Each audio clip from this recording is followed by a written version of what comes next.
Question?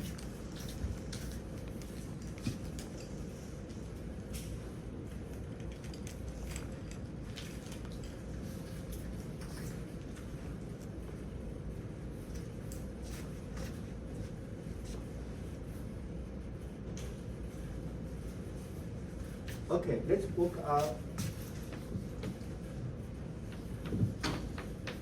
this very important object. Don't come near me. 我是一个密切接触者，所以可是我挂那个讲话的话，大概不方便，你们也听不到，所以千万今天不要走到前面来。说不定有可能我过2天我有症状，我们下礼拜就不上课。所以okay, let's work out this very important object today. And we know that it obeys this equation.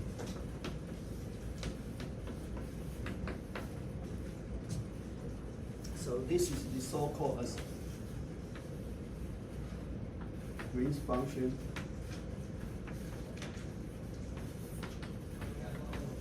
of for physics Riemann propagator, etc. And an obvious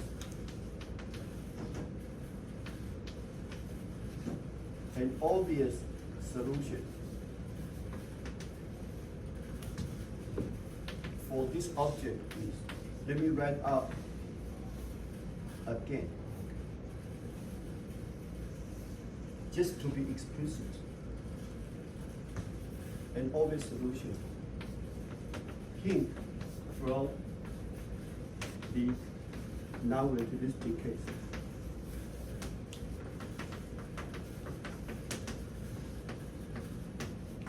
That is because we have already dealt with this object in the Schrödinger theory. And there we know this object, K naught 2, 1, is equal to sum over all possible energy eigenstate. That is the eigenstate for the Hamiltonian operator. And here, it's sum over all n. But let's indicate the energy eigenenergy explicitly.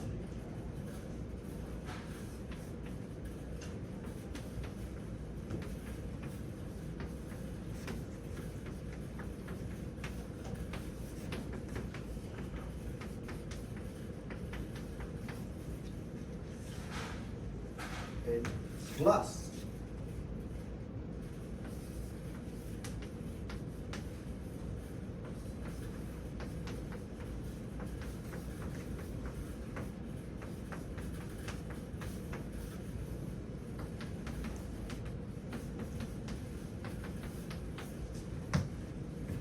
this is for T2 greater than T1. And on the other hand, it is 0 for T2 less than T1. If you want to be very explicit, I can say that greater or equal to.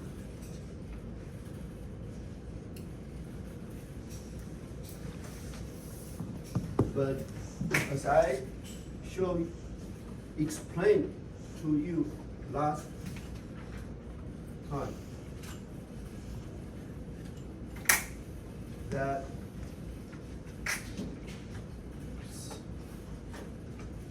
this obvious solution is not okay. So although the solution is obvious, but this obvious solution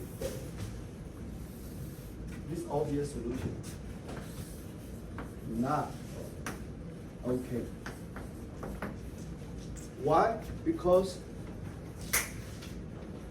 It means that a particle, when going from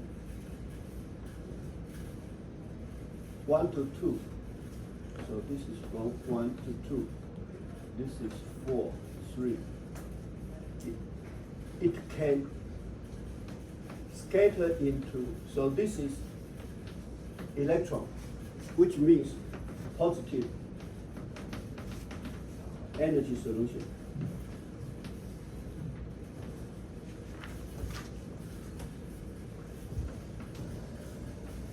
Of the Dirac equation. So to describe an electron, we use a positive solution of the Dirac equation with specific energy and momentum. And then it propagates forward. Then, if the propagator, so here, this is K0,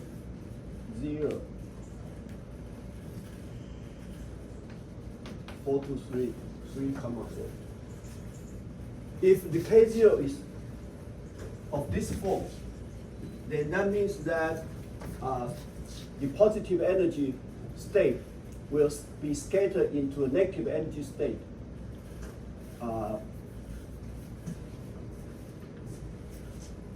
Which is, of course, as I said, not okay. Because the Dirac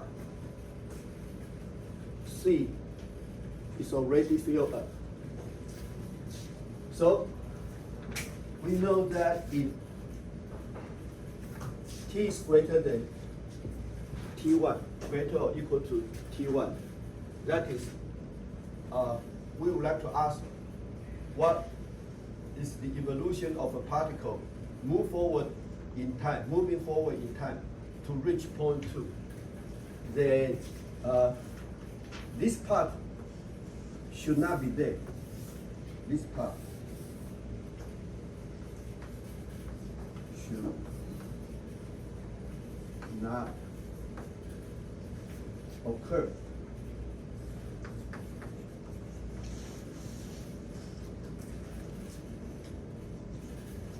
Should not be here.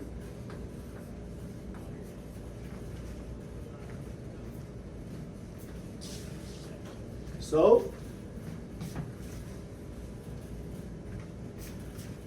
we need to find a better K0. So the correct or a better K0 to 1 is of the form K0 to 1. And we have already seen the correct answer, but let me write out explicitly again, so it will be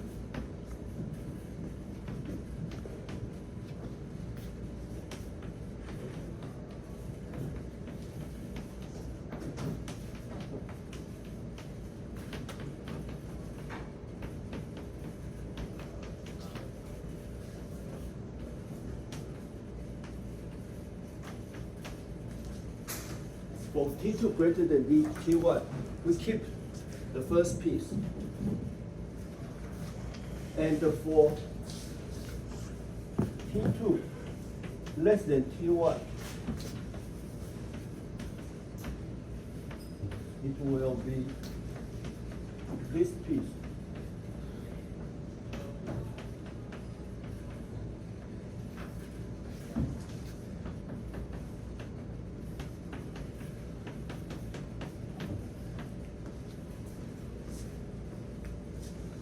Firstly, we should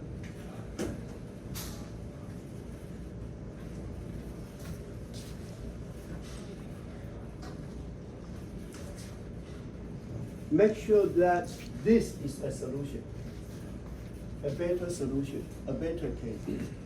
So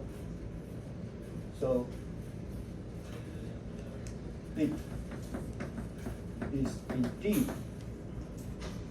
a solution. Why? Of course, to say that this is a solution, if you were not aware of the non-relativistic case, you need to prove it to them, right? But as we had shown the derivation last week, that it is easy to see that this obeys, in the Schrödinger case, this obeys that, the corresponding equation for the Schrödinger equation. And if you want, you can explicitly check that this is indeed a solution. Maybe I should ask you to do that, but I won't. Because, well, I'll be asking you to do something different. Okay. So suppose that we know that this is a solution. Then any other solution will be, I'm sorry, last time I called this K0 bar, right? I'll give it another name, okay, K0 bar. And I call this K plus. A better solution for K0 is K0 equal to K plus. The reason I call it K plus is because I'm following Feynman. Feynman called this propagator K plus. They are all propagators, but mathematically, right? They are different solutions. They are all Green's functions. So if I know that this is a solution, this is a Green's function, how can I be sure that this is also a Green's function? Because K, for example, the difference between K plus and the K0 bar, this is definition. Let me say that this is definition. Is what? The difference is, I'm sorry, so let me, so K0 bar minus for all n, where the En is greater, so let's say, so En greater than 0, dot, dot, dot. I don't need to write that out explicitly, okay. Plus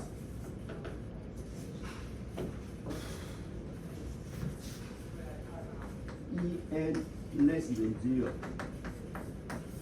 This is for all T2 and T1. For both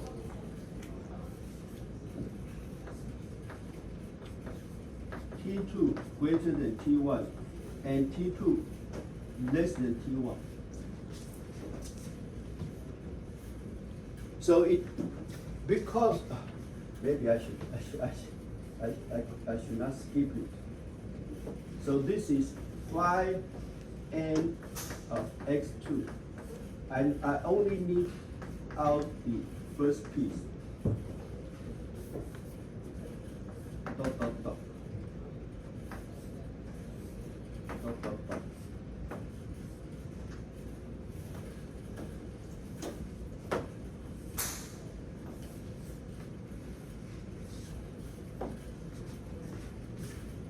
Right? Why I say that? So what object is this? If I allow this operator to act on phi n x2, then it is 0, right? Because when this acts on phi n x2, no matter what T2 is, then it kills phi n, right? Previously, because if this acts on this part, although for T2 greater than T1, this is 0, but for T2, because this is discontinuous, so if you hit this object, the whole object, with the differential operator d by dt2. So this contains d by dt2. Then because it's discontinuous in T2, so it will give you delta function. But with this object, which is correct, this expression is correct for any T2. There's no discontinuity in T2. So when you hit this object with this operator, then it is 0, right? Because phi n is an eigenstate of this operator, of whatever. This is the Dirac equation, right? If this is 0, then this is the Dirac equation. So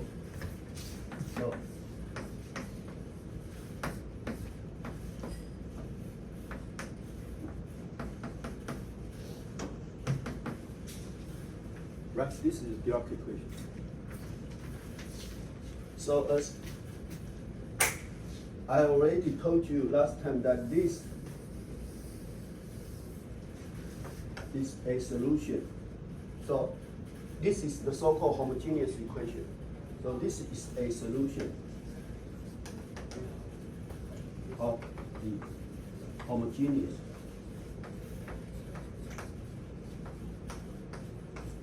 solution. Okay, so for any Green's function, if you add a solution to the homogeneous equation to it, then it is also a Green's function. So whatever. Okay, let me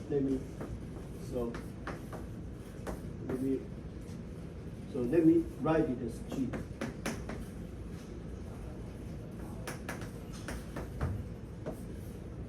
Let me write this as do not have a good. So let me write. I do not have.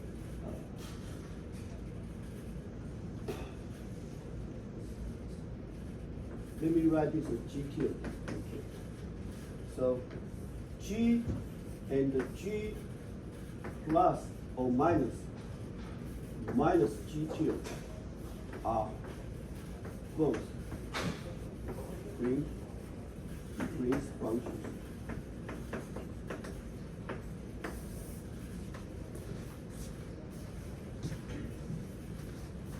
So we suppose that this is G1, and this I call this G2. Then both, so G1 and G2 are both Green's functions. This is freshman mathematics, right? This is just calculus. Okay, so if you do this, then you can see that this part cancels that part, right? Because this must subtract that. You must subtract that from K0 bar. So this part will cancel against this part, right? For T2 greater than T1. As for T2 less than T1, because you subtract it, then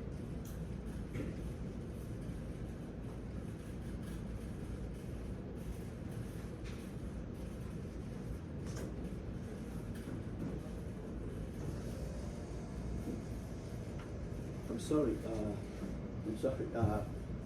sorry. I should say no. So I should say that this is just for. I'm sorry, Mill. There's no first piece. Just this. I'm sorry. Okay, great mistake. Okay. So this is for both. So this is for both T2 greater or less than T1. I'm sorry. Okay. So, do I need to write this out explicitly? Everybody understand what I'm talking about? Okay.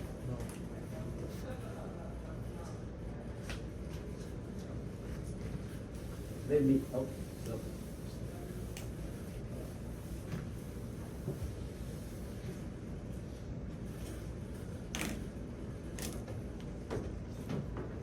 Minus, okay.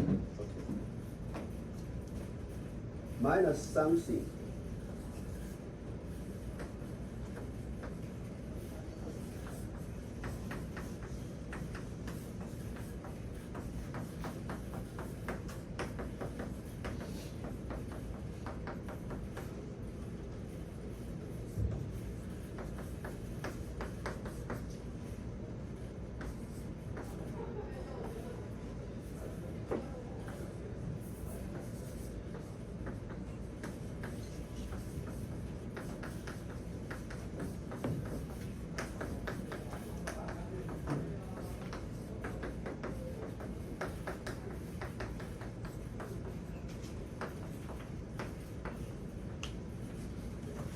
Okay, this object, which is the G tilde here, okay, this object is G tilde, okay, because this operator acting on phi n vanishes, right? Because phi n obeys this equation. This is the Dirac equation. And before, why we get this delta function? It is because the k0 here, the k0 here is discontinuous in time, right? So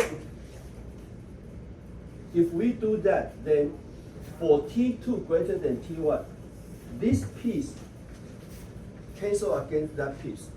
So we are left with, I'm sorry, this is greater than 0. So we are left with this piece, okay? And for the T2 less than T1 case, then because originally it is 0, so 0 minus that, you get minus that, right? Okay? So let me box it. This is most important, right? Because I have written down this formula a couple of times already. So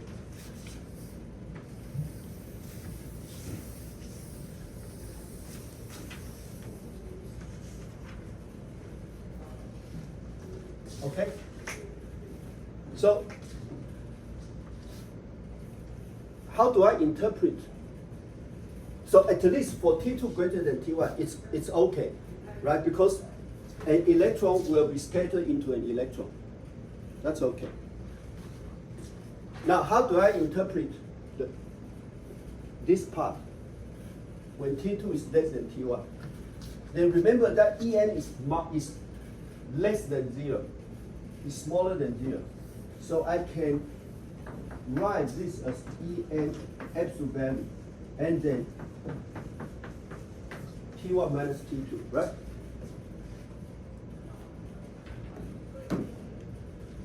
Because this is smaller than 0, this is smaller than 0, then this is greater than 0, then that's okay, right? This is equal to that. So this becomes a positive energy solution for T1 greater than T2. And that represents positron, right? According to our discussion last week. Represent a positron.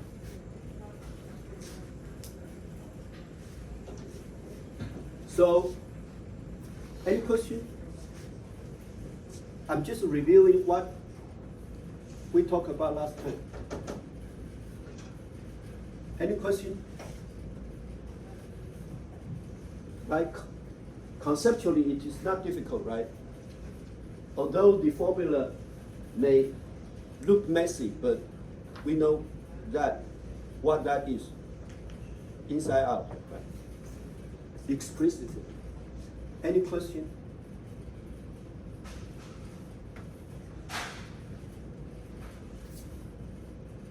Very important. Okay.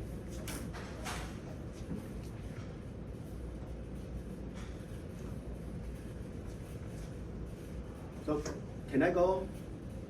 Raise your hand. Anybody who has followed me up to this point, raise your hand. Good. Okay. So,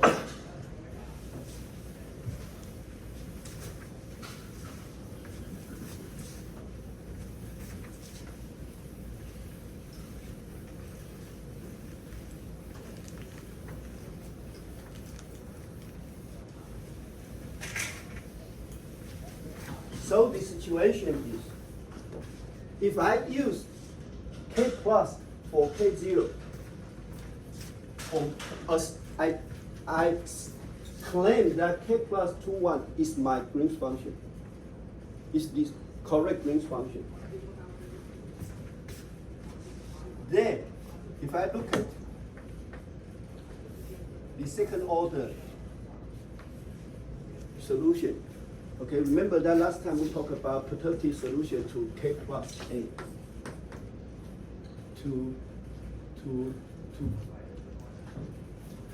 Let's come.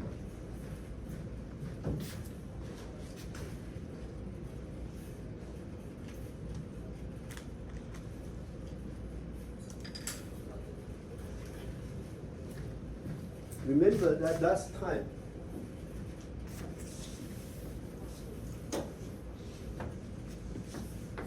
if I look at the second order perturbative contribution, then K2 is equal to minus I squared K0 2, 4 E8 slash 4 K0 4, 3 E8 slash 3 K0 3, 1 P4 X3 P4 X4. Okay, we have derived this, the second order contribution, perturbative contribution to the full K plus, to the full Green's function, right? So now I know that I can look at the graphical representation of this term, right? We also explained what is a graphical representation of this algebraic expression. So this is 1, 2, 3, 4, 3. So this is T2. So, but let me be more dramatic. Okay, write this. So this is 4, 3. So suppose that this is time axis. So this is for T3 greater equal to T4. I'm sorry.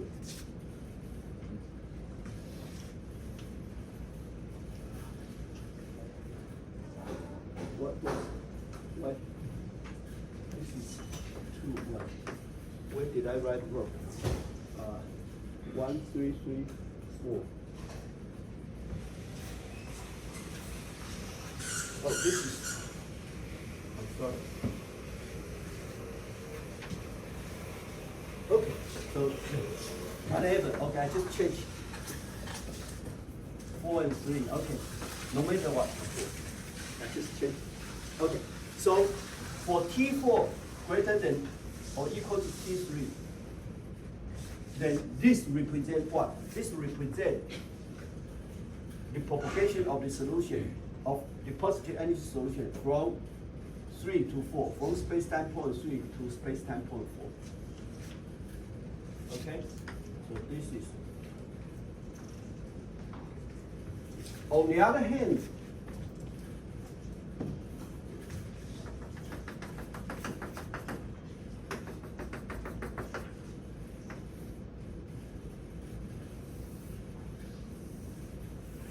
so this is 1, 4, 3, 2.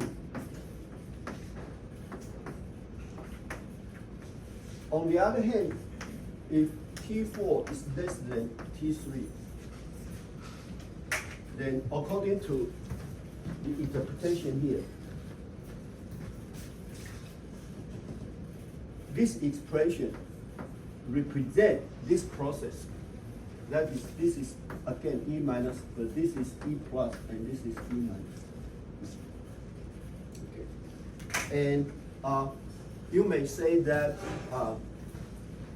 a positron is an electron moving backward in time, right? As we already explained the week before last week, right? So 2 weeks ago. So this expression, if I use the K plus for K0, if I use K plus for K0, then I already take into account not only this more standard process, more familiar process, but I also include this process. Remember that, okay, notice that why this is unusual, why Feynman was the first when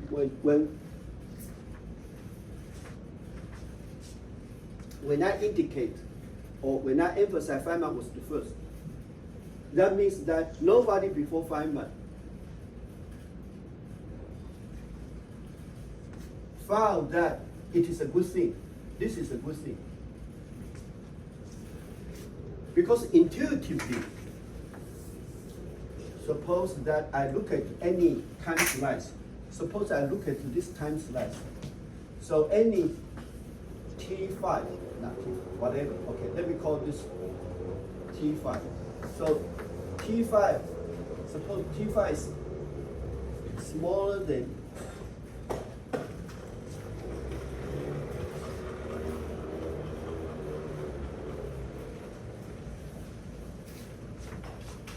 wait a second. What? 3, 4, 3. So sorry, this is 3. Sorry, this is 3. This is 4. Sorry. Okay.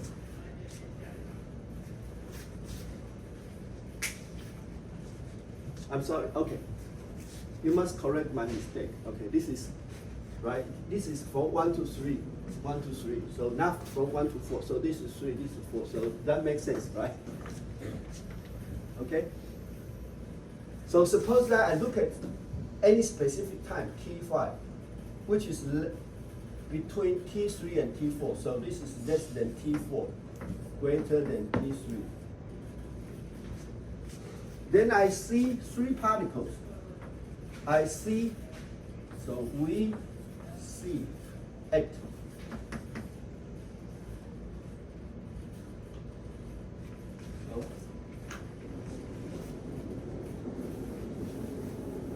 Let me write it at T5.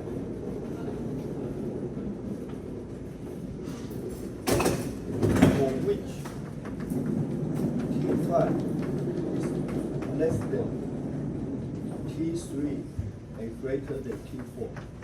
We see 3 particles.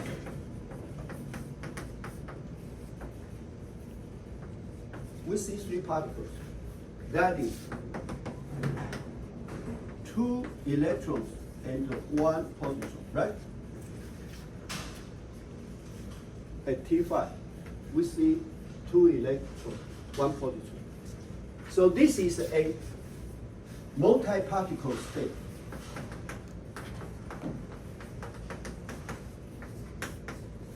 Or situation, right? A multi-particle situation.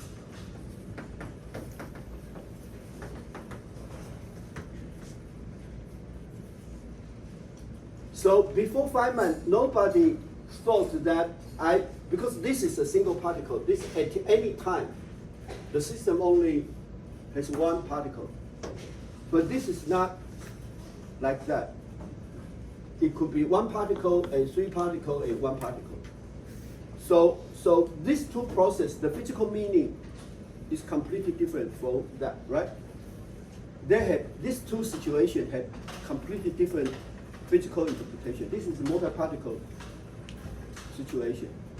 So nobody before Feynman noticed that or thought of the possibility that we should consider them together. So only Feynman considered both situations together. Or Feynman include both cases in one formula. This formula incorporates these two cases. And this leads to a great simplification in computation. You should see why. Although it's still not easy. I'm not saying that after this it will be easy, but without this trick, the calculation is much more complicated. And last time I already told you that the first person to see this was Feynman's advisor, Wheeler. So Feynman knew of the following thing. So let me keep that first.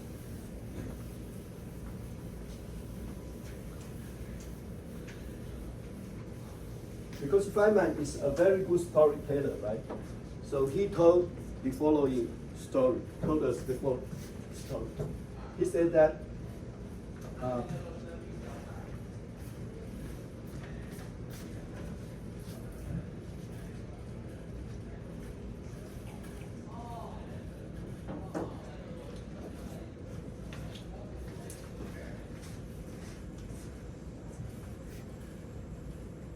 when he was a graduate student, one day, very late in the evening, he received a phone call from Wheeler.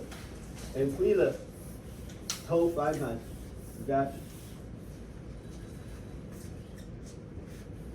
Wheeler understood why all the charges of every electron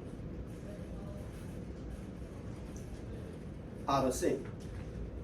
Because, he said,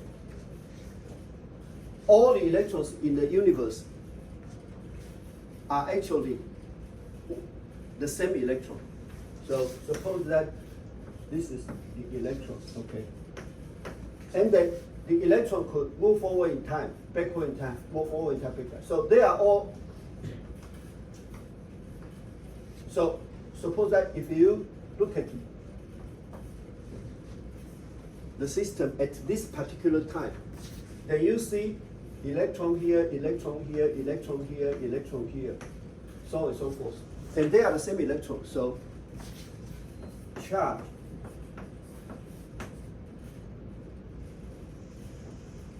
they all have the same charge, right? All the electrons.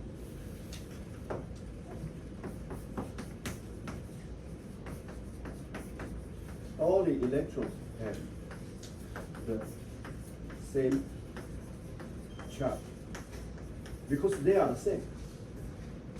Yes? But if there are n electrons, that would mean you are looking at the n order of the charge. Repeat your question. But if there are n electrons, Any electron, yes. then that would mean we are looking at the n order perturbation of the atomic constant. No, at that time, Wheeler did not have any specific theory to worry about.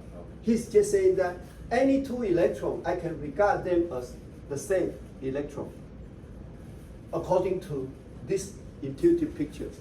But Feynman immediately replied that if that is the case, then you have the same number of positons, right? Or almost equal number of positons, right? because it must turn back. It move forward and must turn back so that it can move forward again. So Feynman immediately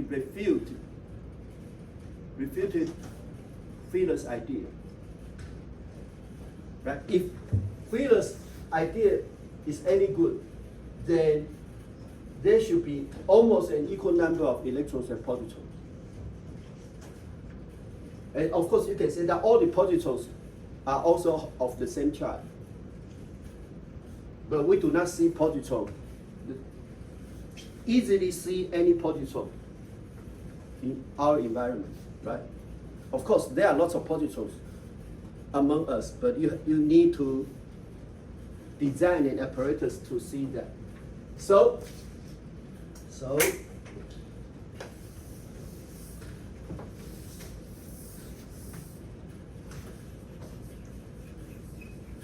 Wheeler said that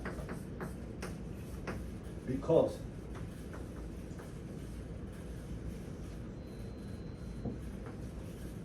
they are the same electrons. Okay? All the electrons have the same charge because they are the same electron. And although the idea is not completely correct, but it is a good idea. It simply cannot explain the universe.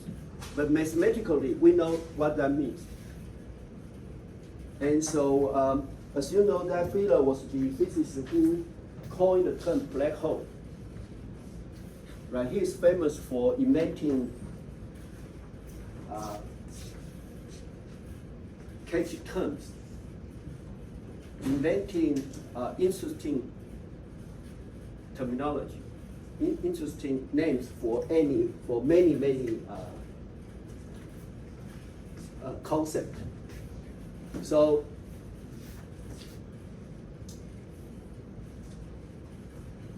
at one time, when Feynman was talking with other people about Wheeler, his friend said that Wheeler is crazy, and Feynman said that he's always crazy. Okay. But the trick is that you need to turn a very good idea, although when you first heard it, you might think that it is crazy, but Feynman made a very good use of that idea. Okay, and I also strongly recommend that you read Feynman's Nobel lecture. He told the story there. Okay, so let's work out. So let's work out this explicitly, because although this is correct, but you could not really use it in calculation, right? It's too complicated. So let me simplify this a little bit. Okay, so let me work out this sum, and I will ask you to work out this sum as one of your homeworks next week. Okay, so let me work out that object. And I remember that I already said sometimes that to consider both situations together was an act of a genius. So Hans Bethe said that although with hindsight anybody could imagine that he could do it, okay, but as I already said many times, okay, I'm repeating myself. Physics is boring once you know the answer, but to be the first is very exciting and not easy at all. So this simple idea contributed to Feynman's Nobel lecture. And only if you are really into research, or maybe you could not appreciate, I don't know how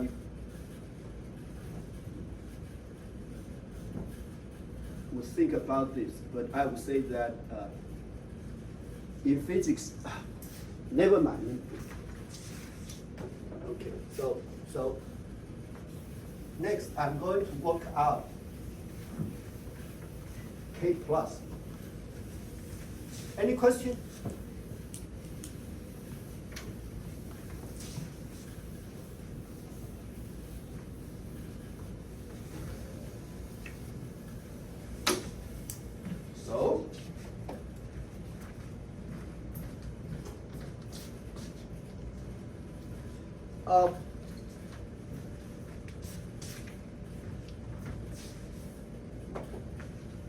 So, let me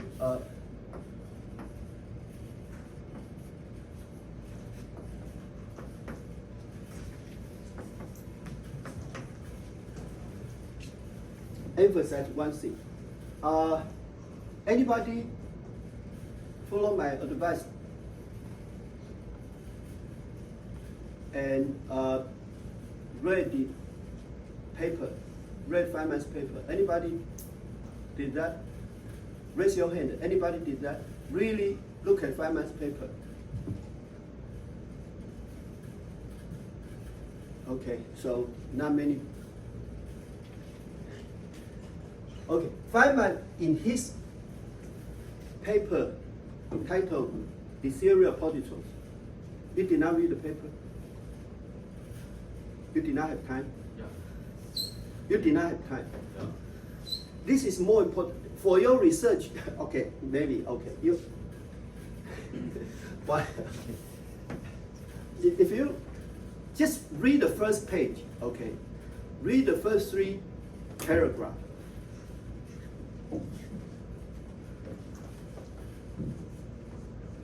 Maybe the 3rd paragraph or 4th paragraph or 5th, the first page. Feynman wrote something like, it is as though, okay, I'm reading Feynman's sentence. It's as though a bombardier is 轰炸机员. Bombardier, he flying over a road. So this, he considered this as a kinky road. So a bombardier flew over a road, suddenly sees three roads. So a bombardier sees 3 roads. But then only after it is only when 2 of them come together. So these 3 roads come together. Then the bombardier suddenly realized that he has simply passed over a long switchback in a single road, in a kinky road, okay, in a kinky but single road. And such sentences are not really called for, are not really necessary. Because we physicists are great mathematicians, right? Oh, we are good at formulas. So we already know what that means, but still Feynman includes such plain English sentences in his article. This is not the only one. Okay, you can see such crystal clear sentences everywhere. So I really encourage you to look at that. Read for yourself, feel for yourself what Feynman thinks. Did you see that bombardier metaphor? No? Okay, never mind.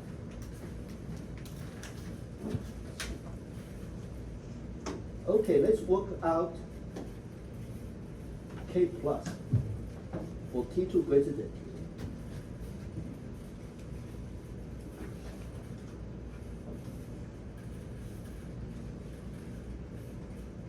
Time is up, but I think that I should write one formula before we quit. So this bombardier metaphor is very famous.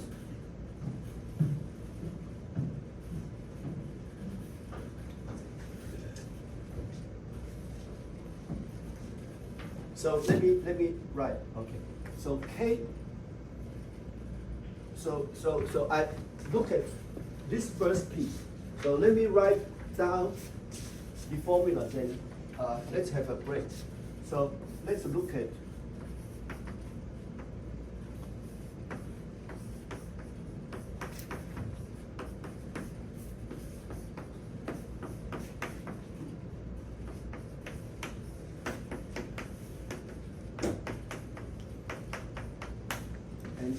it will be equal to sum over spin state.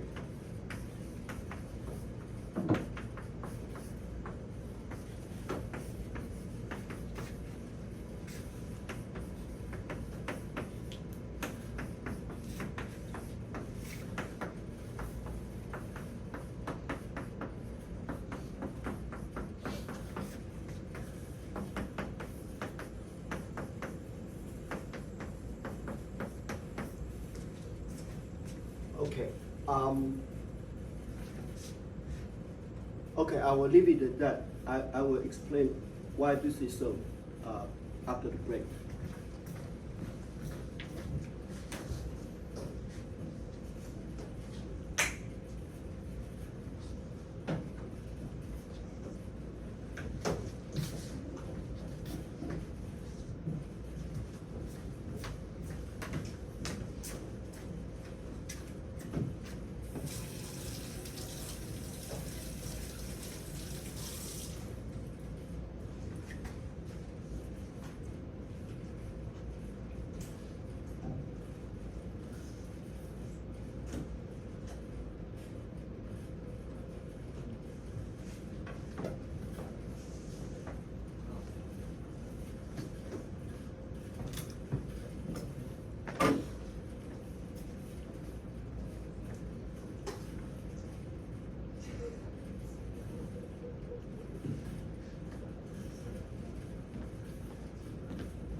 Okay, let's work out the sum. Firstly, I want make sure that everybody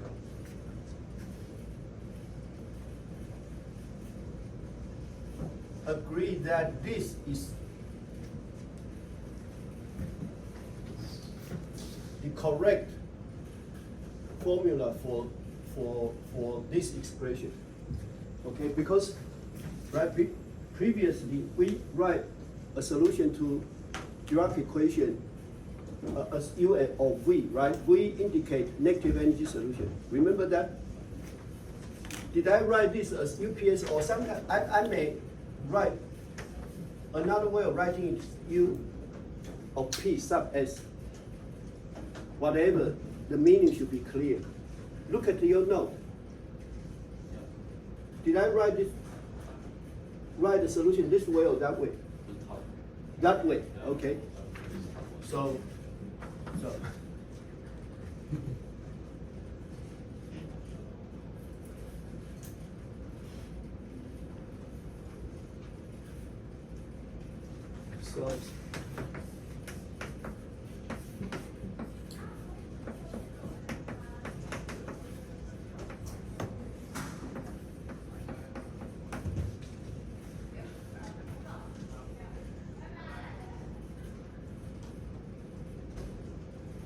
And similarly for V,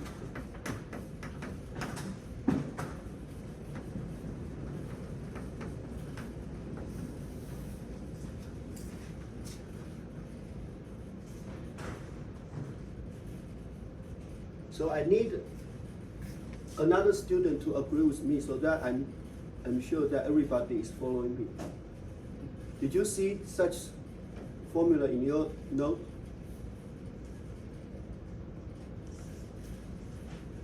I wrote the solution this way, right? Okay, now whatever, so everybody agree that this is of the same form, right? So, I'm sorry, maybe I should say, I should say that a solution to psi is U e to the IPX minus IPX. And this minus IPX is U e to the minus IET plus IP dot X, right? So, and since I take out the time-dependent phase, so this part is written here, right? Because in this expression, we take out the time-dependent phase, right? This is from the time evolution operator. And the rest is e to the IPX, it is e to the IPX, right? This is U e to the IP dot, and X means X2, right? This is 2 to 1. So this is K plus 2, 1, okay? It is most important before you do the calculation, you are 100% sure of what is the subject you are dealing with. The rest is just trivial details. So is this okay? So let me box it.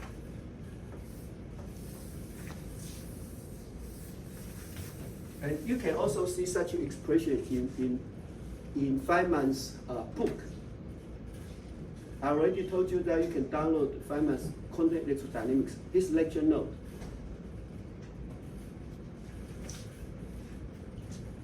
Anybody download? So, no, not yet, no, yes? Okay, but you haven't looked at it yet. Okay. Now, so this is sum over the step. So when you want to count, so sum over n. So this is sum over n for all En greater than 0.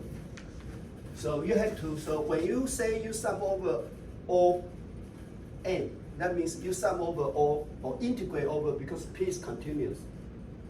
You integrate over P, and you sum over all spin index, right? Now, you have this mysterious factor E over M over EP. And for the moment, because when you sum over, so this is not, M of course is constant. But this E sub P, okay, then E sub P, the definition is P squared over M squared, greater than 0, right? So, greater than 0. So when you integrate over P, this part is a variable, right? E sub P is momentum dependent. So it is indeed a question, if you have such question that why we have such prefactor, we have such factors in the expression. Let me work out the result, the final result first, then I will come back to this factor. Come back to explain why we have such factor. Of course, if the end result is correct, you will see why I would say that it is correct.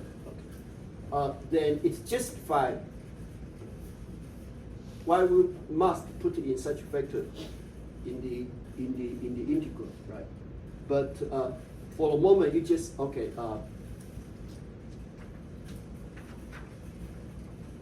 Let's just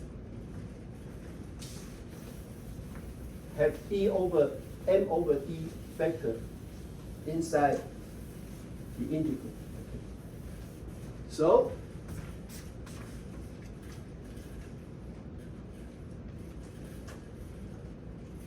and this part we already know. So let me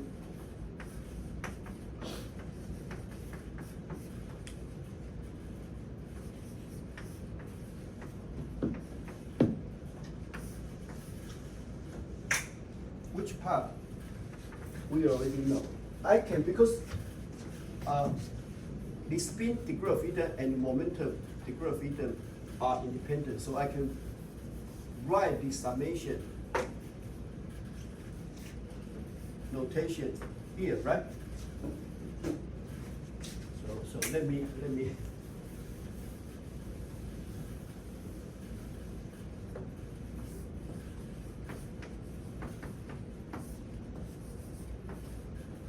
okay.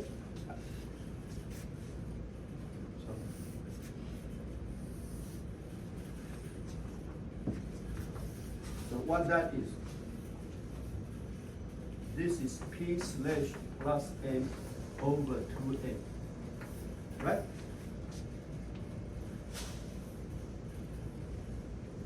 You have worked out the case for V bar in your homework, right? But I derived U bar sum over S, and I already show you that this is the solution, right? And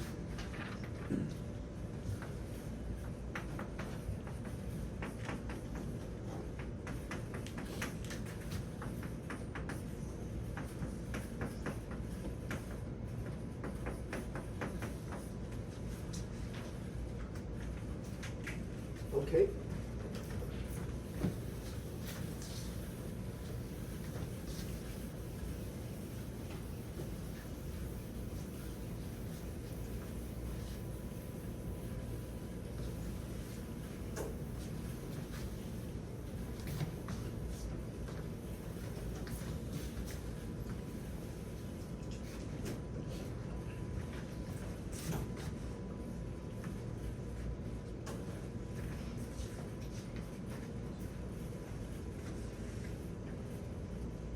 Now,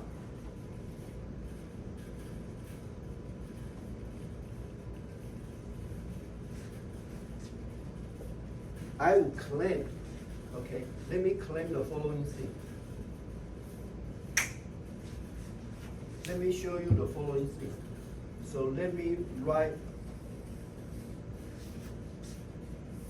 put all these terms in a bracket, okay.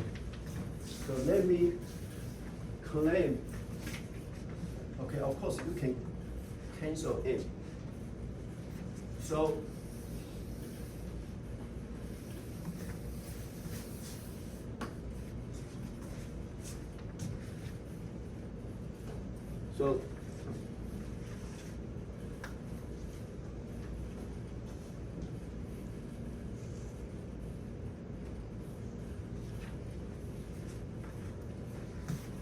maybe let me write it this way. Okay, let me write it this way.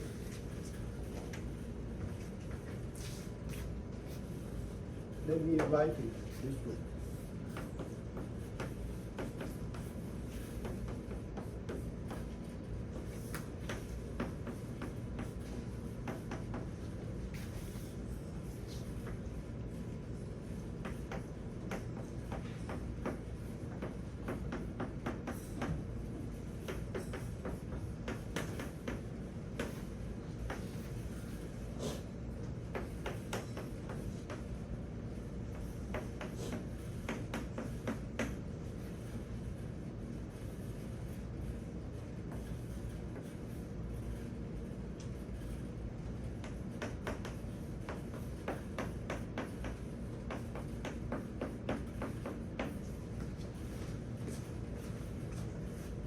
Okay, so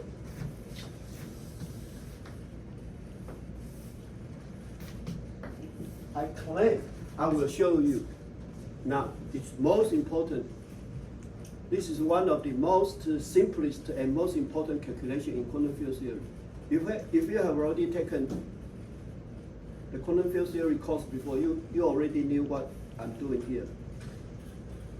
But it's so important that let me refresh your memory. And if you have not, then you should keep in mind that you learn it here first. Okay, this is a very simple but important calculation. So I'm claiming that. So this is an integral, right? Let's look at the left-hand side, right-hand side. So this is an integral. I have to integrate over P0. So P0 is a variable. And what is fixed? The P vector is fixed, is given. Okay, and the P here, okay. The P here, remember that the P here is P0, gamma 0, minus Pi gamma I, right? Sum over I, or P dot gamma, okay? And the P0 here is E sub P, right? But here, the P0 is integration variable, okay? Before, when we sum over this, the energy is fixed to be E sub P, right? So when I write P slash plus N, the P0 here is E sub P. Right? You just work out the case for V, right? But here, the P0 is an integration variable. Okay. I need to show that after you integrate over P0, this whole expression will be reduced to that one. So you don't see any P0, right? Because P0 will be fixed to be E sub P. So after you do the integration over P0, the P0 will be set to be E sub P. Okay, so the way to do, of course, is to start with this integral, and I show that this will go to that, right? So I should say that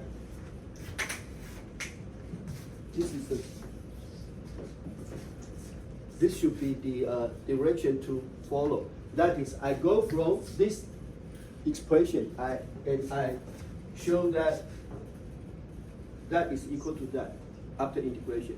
Is that okay? Now, remember in your complex variable course, you know that, okay, so I put an I epsilon here. I know that will bring you headache, okay? Okay, because we just had it in complex variable course. Okay, but it's actually not difficult to understand. But okay, so let me look at this expression. So P0 minus P squared plus M squared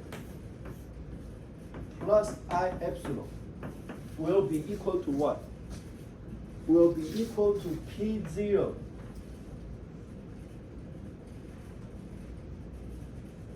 minus square root P squared plus M squared plus I epsilon plus and P0 plus M squared minus I epsilon plus. Why is that? You just multiply, right? You just expand the right hand side, and you will see that that is equal to that, right? And epsilon is a positive infinitesimal thing, right? And I write this as epsilon prime is also another positive infinitesimal quantity, which is not equal to epsilon. But sometimes, because you already learned your complex variable, sometimes you can just write the same epsilon. But let me write it prime, epsilon prime. So the epsilon prime will indicate the location of the pole, or the epsilon. So in your complex variable course, or in your E&N course, you know that Green's function, well, I put it in an I epsilon to indicate how the poles locate, in the P0 complex plane. So this is P0 complex plane, and the pole will be here and here. So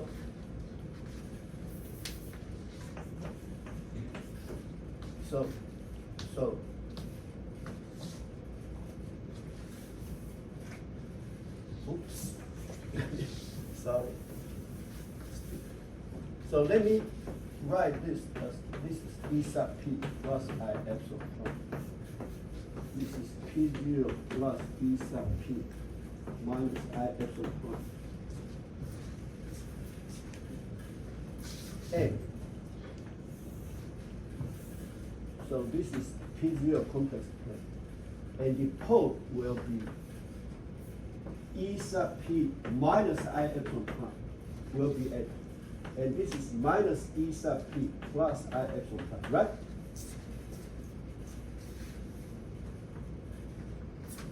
Right? Remember, this is in the denominator, so that's why I call it a pole, right? Because it's in the denominator. So the zeros for P0 will be E sub P minus I epsilon prime, or minus E sub P plus I epsilon prime, right? Everybody agree?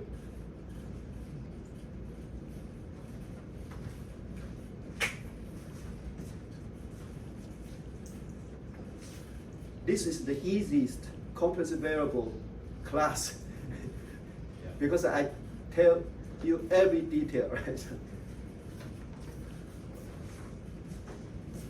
So now I have to integrate over P0, but look at this exponential.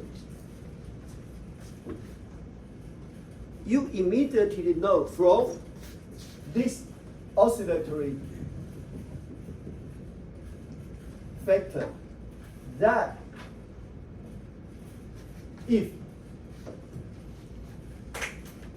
so remember that this is for T2 greater than T1, right? This is for T2 greater than T1. Remember that. So this is positive. This is positive, right? So we know that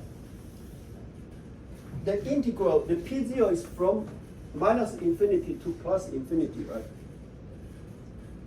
But I had to go, I have to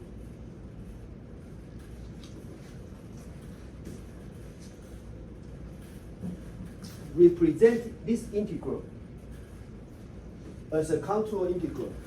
And the contour is this. So this is the contour integral. So this whole thing is integral over C, the contour. And you can say that this is the P is dz, right? Whatever, I still write the variable, the integration variable as dp0. I and p0 minus dp plus I epsilon plus p0 plus dp minus I epsilon plus and e to minus I p0 t2 minus t1.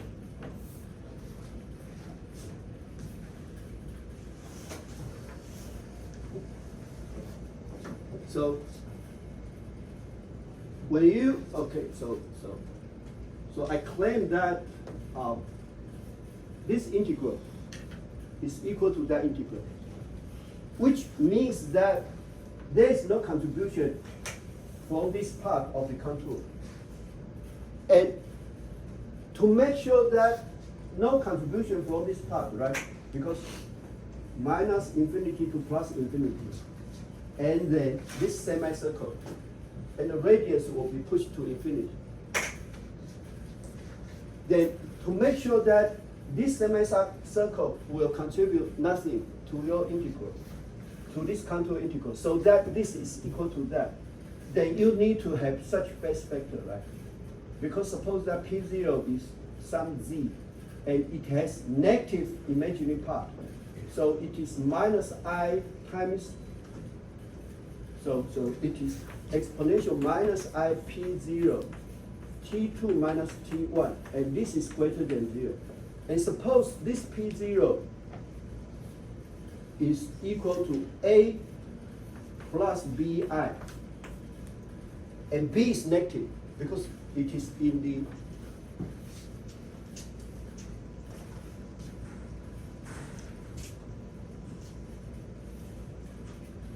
lower half plane, right? Not upper half plane. So in the lower half plane, any variable, any complex variable is A plus BI with B smaller than 0. Of course, B will be pushed to infinity. So it will be exponential for the part containing B. It will be minus B T2 minus T1, right? I'm sorry, plus B T2 minus T1. Minus I times I is plus the B T2 minus T1, okay? And because B is 0, it will be eventually goes to infinity. So it will vanish, right? So there will be no contribution from this semicircle. Of course, I'm refreshing your memory, okay?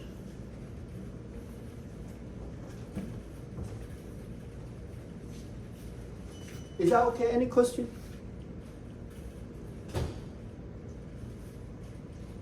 Your math teacher would not even bother to explain it because she would know that you already, right? This is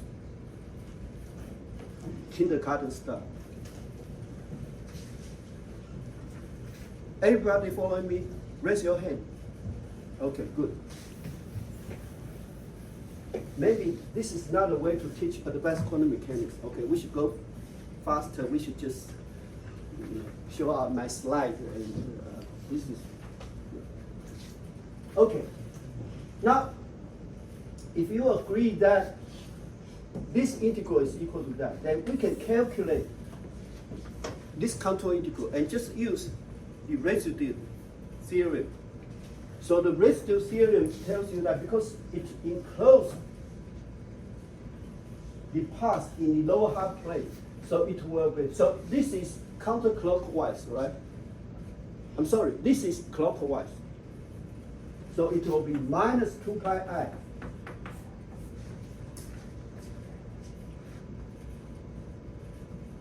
times what? Times residue. So what is residue? So you just pick out the residue at this location, right? So P0 will be equal to E sub P minus epsilon. So you don't worry about the residue. To calculate residue, it will be from here to E sub P, right? Right, P0 is E sub P. And in the denominator, it will be still IP slash plus N. Only that the P0 here should be E sub P, okay? Right, so but still I write it, I just write P slash. But remember that the P0 here now takes a specific value, that is E sub P. Is that okay? And also the variable P0 will be minus E sub P, T2 minus T1. So,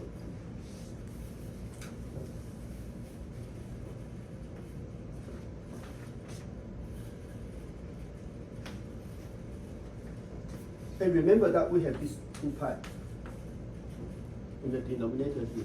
Okay, we have this 2 pi. So the whole thing will be what? The whole thing will be, so this whole thing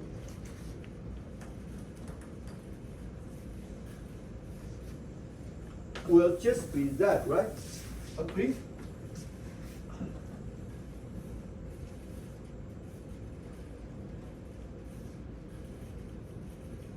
Agree? So, okay, right? This is, in the denominator you have 2 EP. In the numerator you have P slash plus N, because it is I minus is 1, 2 pi, 2 pi, so 2 pi, 2 pi, and I minus 1. So P slash plus N. Now with P0 equal to E sub P and 2 over 2 E sub P, you have no N, right? Agree? Wonderful, okay? Remember, you are doing the calculation Feynman did more than half a century ago. How do I know that Feynman has did this calculation? Because if you have read his, not his paper did not contain such explicit calculation, but if you have read his book, you can see that he also did this calculation explicitly. He did not use any trick. As I said, that he's a then the torpedo go ahead, full speed ahead guy. Okay, so now I erase this. Any question? So what's we got after this calculation?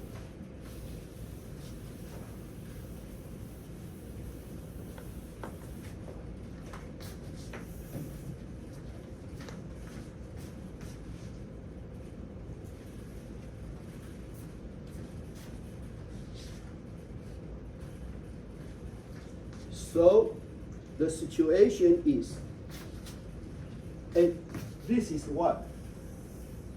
This is P squared minus M squared, right? This is 4 vector squared, okay, P squared minus M squared, right? P squared is P0 squared minus P vector squared. So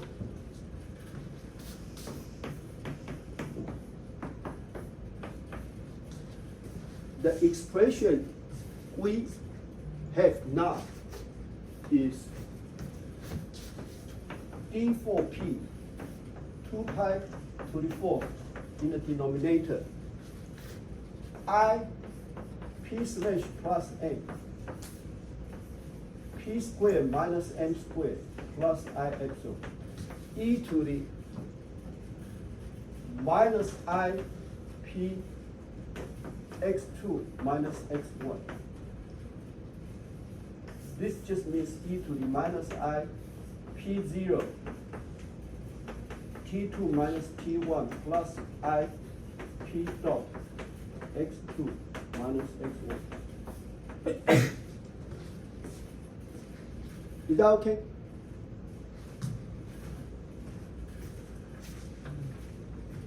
So very important, let me box it. Put a box around this very important result.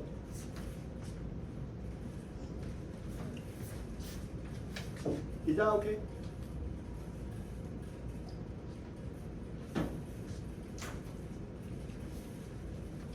Okay, let me rush a little bit because so this is for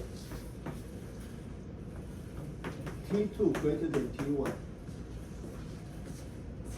Did I make any mistake about sign or I?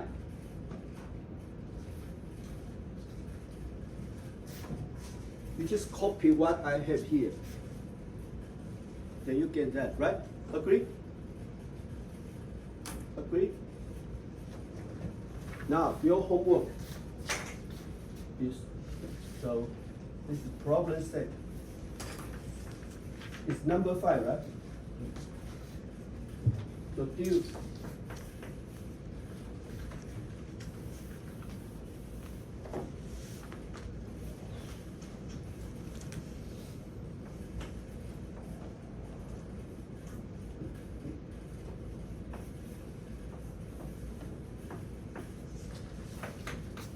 show that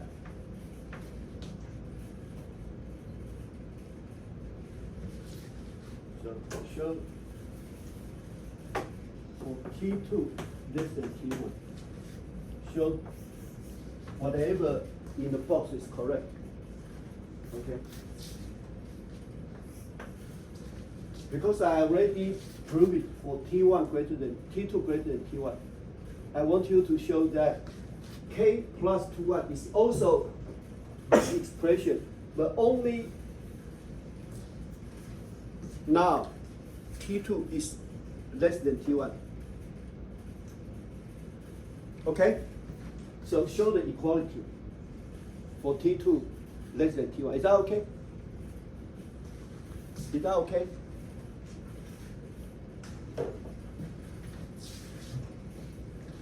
Any question?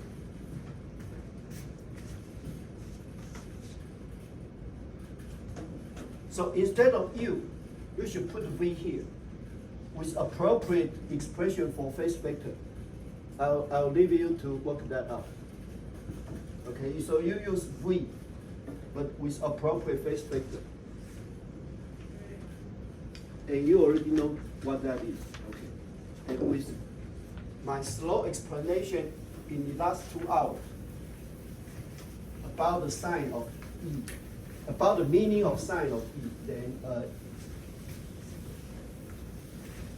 you should get the result easy. So as I said, that this is a very simple calculation, but one of the most important because we will get eventually a formula that is part of the so-called finite rules. Any question about this problem? I intend to give a second problem, but if I have time. So again,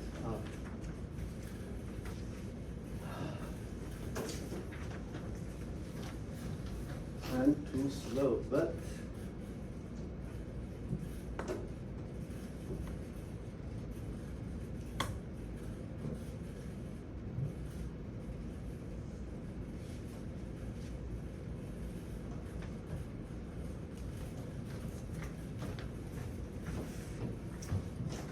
so K plus 2 is given by this expression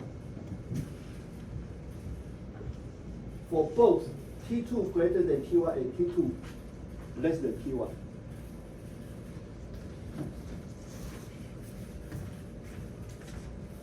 And for those who have taken a course in quantum field theory, would already know that, of course, that's the case. Because usually in quantum field theory, the teacher will immediately say that, would immediately write down the equation obeyed by k plus 1. Or 2 minus 1, whatever. Now, suppose I write my solution, because I want to find k plus, right? Which must be a solution to that, right? That's the defining equation for k plus. Then if I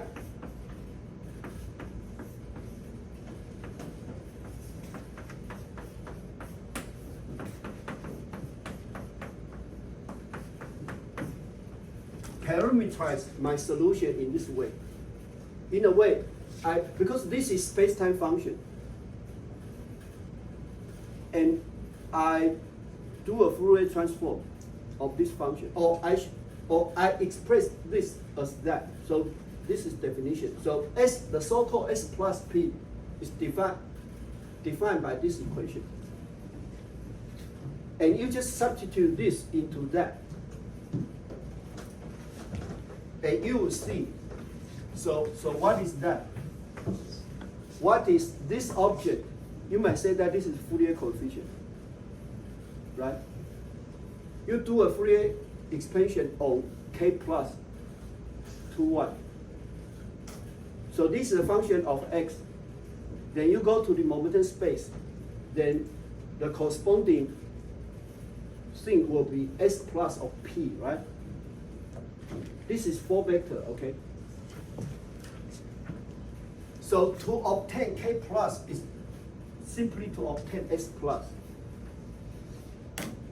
Now, okay, this is not my intended problem too, but I can just, okay, show that S plus of P is equal to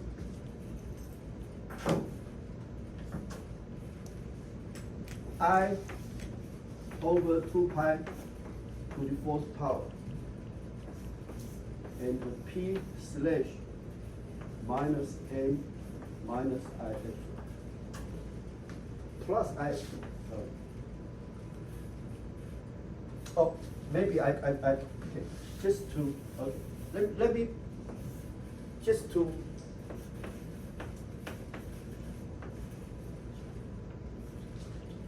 use the same expression, so I will just,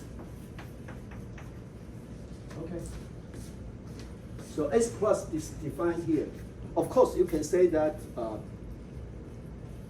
but I'm repeating myself, so this is a stupid problem, okay. Listen, that, of course, this already said so, right? If you look at this, if you derive this, then you already solve. If you work out the problem 1, you already get problem 2, right? Okay, but that's okay, because I need you to see all aspects of the k plus 1. Okay. So I will ask you to, in doing problem 2, you just substitute this into that and show explicitly that. So show by substituting.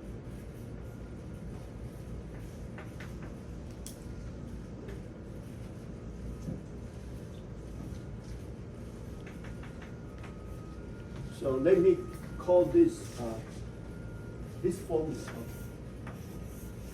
Let me call this formula A.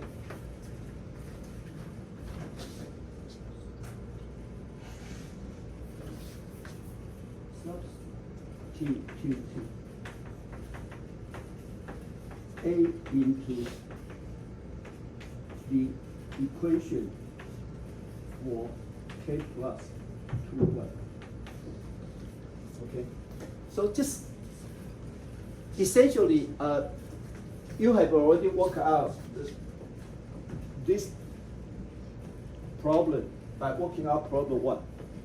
Okay, but I want you to do something slightly different, although essentially the same.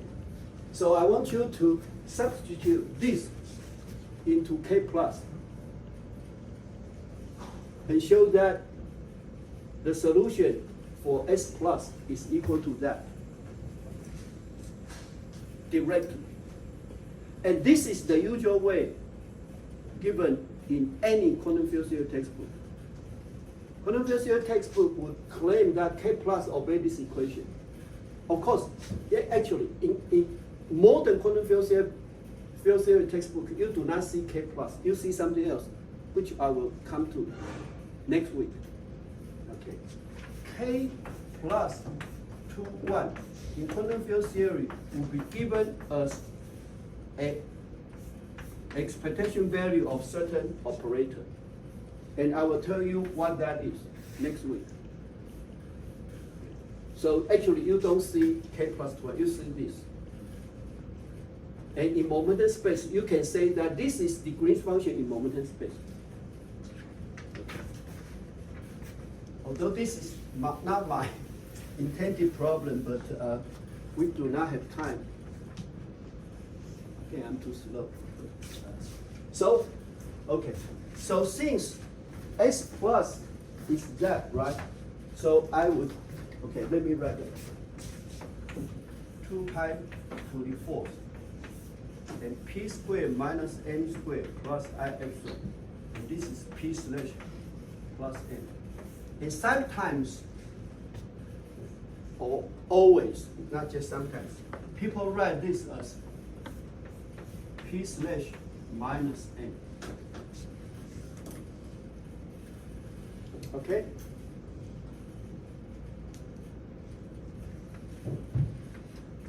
Okay, so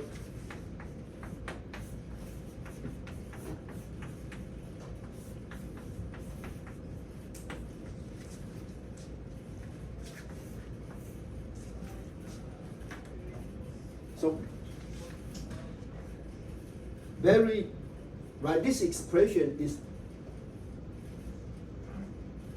most simple, right? Compact. Of course, this is a 4x4 matrix, right? So remember that this is a, if you write that way, but of course it will be inverted into a 4x4 matrix, right? But this 4x4 matrix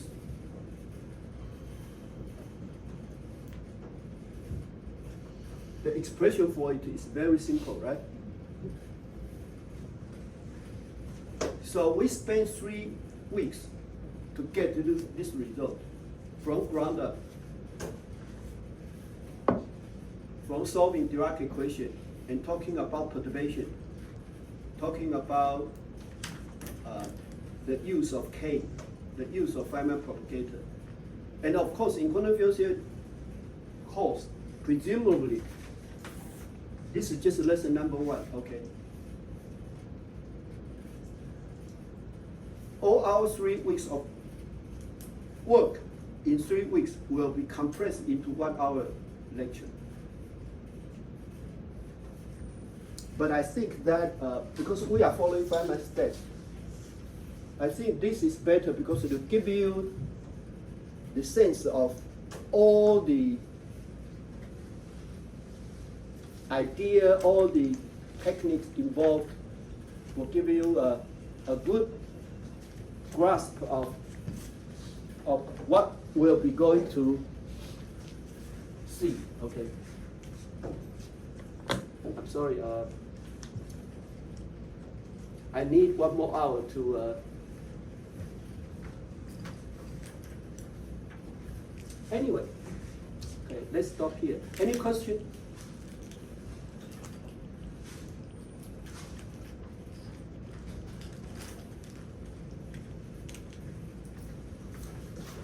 Okay, see you next week.